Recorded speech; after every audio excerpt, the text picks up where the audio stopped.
দরকার হলে একটা স্বামী চাই, তার যে বয়সে হোক বা যে মনে হোক, আমার শুধু একটু ভালোবাসার পাশে মানুষ এরকম চাই। আমাকে দেখার মতো পৃথিবীতে আপন বলতে কেউ নাই। বাবা মা মারা গেছে, খালার কাছে থাকি 2 বছর, দুজনে খাওয়ার মধ্যে বেশি কাজ। আসসালামু আলাইকুম দর্শক, আপনাদের প্রীতীয় শুভেচ্ছা জানিয়ে শুরু করছে আমাদের আজকের প্রতিবেদন। তো দর্শক, দেখতেই পাচ্ছেন আমাদের সামনে এক আপু দাঁড়িয়ে আছে। আমরা তার গল্পটা শুনবো, জানবো আপু কেন আমাদের ইউটিউবের মাঝে আসলেন, তিনি কি বলতে চান। আপু আসসালামু আলাইকুম, ওয়ালাইকুম আসসালাম। কেমন আছেন? আল্লাহ রাখছে।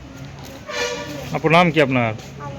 আলো, মাশাআল্লাহ, দেখতে তো ভালো। আলো আপু, ইউটিউবে কেন আসলেন? কষ্ট করে আসছে, কি কষ্টে আছেন? প্রচুর কষ্ট বলার মতো না। কেন, বিয়ে শাদী হয়েছে? না, বিয়ে শাদী হয়নি। তাহলে এই বয়সে কিসের কষ্ট? বাপ মা যার নাই, তার কষ্ট ছাড়া কিছু দুনিয়াতে আছে। আচ্ছা, তো বাপ মা নাই তো কার কাছে থাকেন? দাদির গায়ে থাকতাম, এখন দাদি কষ্ট মষ্ট করে খায়, তো বৃদ্ধ হয়ে গেছে আর পারে না। তখন খালার গায়ে থাকি, ভাবছি যে ভালো মতন খাওয়াইবো পড়াইবো, কিন্তু খাওয়া পড়ানোর মধ্যে 2 বেলা 2 মুঠো খাওয়ার লেগে বেশি কাজই করা। আচ্ছা, তো পড়াশোনা করছেন নাকি? কি করা হয়নি, অল্প কিছু জানা আছে তার মতন। টুকটাক জানা আছে, তো কাজ বাজ কি করেন? কাজ বাজ এখন ধরো বাসায় কাজ করি, খালার খাওয়াই 2 মুঠো 2 বেলা। আচ্ছা, বয়স কত আপনার? 16। 16? বিয়ের বয়সে তো এখনও হয় নাই।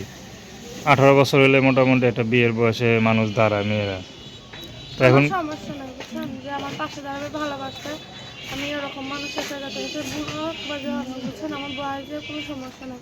শুধু মনের ভালোবাসা মিললে, আমার সকালাত পূরণ করতে পারলে, 2 বেলা 2 মুঠো খাইতে পারলে, আমার এরকম মানুষ চাই। তো আপনি যে একা থাকেন, আপনার কোনো সমস্যা হয় না? ছেলেপেলেরা ডিস্টার্ব করে না? করে আর কি, ধরেন আমি তো আর ওগুলো তো সরাই না, সারাক্ষণ ঘরের মধ্যে থাকে, কাজ বাজ করি। আচ্ছা, তো কেমন ছেলেপেলে বিয়ে করবেন? কেমন ছেলে পেলে আমার 2 বেলা 2 মুঠো খাওয়াইবো, ভালোবাসবো, পাশে রাখবো, কখনো বকাবকি করবো না, নিজের মতন করে আপন করে রাখবো। আপনার যদি একটা গরিব ঘরে বিয়ে হয়, নিজেকে সংসার করে নিজেকে মানায় নিতে পারবেন? মানায় নিতে পারবো, শুধু আমার ভালোবাসলে, আমার পাশে দাঁড়াইলে, আমার নিজের মতন করে রাখলে, তার মনের মতন, তাহলে আমি হাঁটতে রাখবো। তো দর্শক, আপনারা আলো আপুর কথা শুনলেন। তার নাম্বারটা হলো 0191797197006। আমি নাম্বারটা আবারও বলছি, 0191797197006। তো দর্শক, প্রেম ভালোবাসা সাহায্য সহযোগিতা বিয়ে শাদী করা একান্ত আপনাদের ব্যক্তিগত ব্যাপার। আসুন আমরা 5 ওয়াক্ত নামাজ পড়ি, দেশের সেবা করি।